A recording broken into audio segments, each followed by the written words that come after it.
Bilis na. Ano mga kailangan natin? Ano mga kailangan?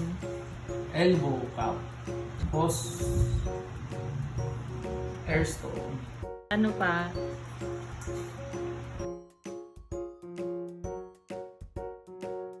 Wet ng 1.5. Lava rat.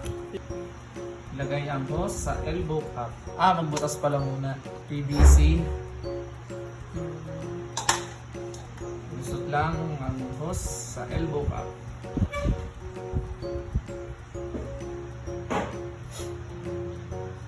Lusot muna air stone. Tapos ang air stone. PVC.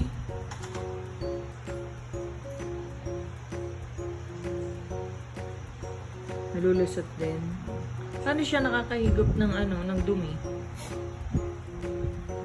Kasi pag ang hangin nalabas sa ilalim ng tubig, pag umaangat yung hangin, may kasamang tubig yun. Yung tubig na yun may kasamang dumi. Ito ngayon ang hihigupin nun.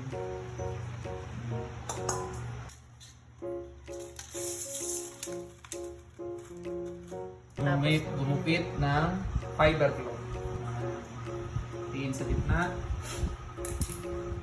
At ibilog sa may mga butas.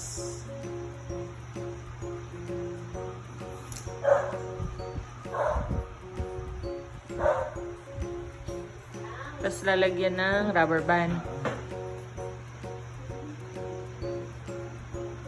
Tapos,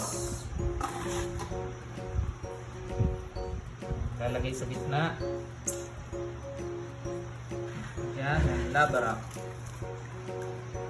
Saan mo nagaya yung paggawang yan? Facebook. Facebook lang din. Facebook University.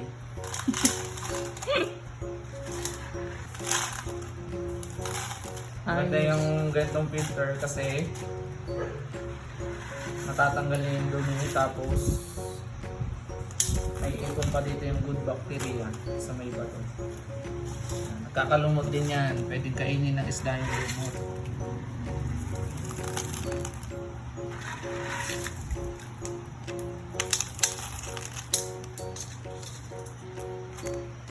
Mas tipid din to kaysa sa foam filter. Oo, magkano ang isang foam filter? Isang filter na malaki 150. Dyan, magkano lang nagastos mo? Siguro dito sa isang ganito 50 pesos lang. Yung magagastos. Kailangan lang maraming bote ng soft drinks. Yun na. Finished product. Yan na yung finished product. Yung ginawa ko ay para sa 3 gallons. Yan, saktong-sakto lang para sa 3 gallons.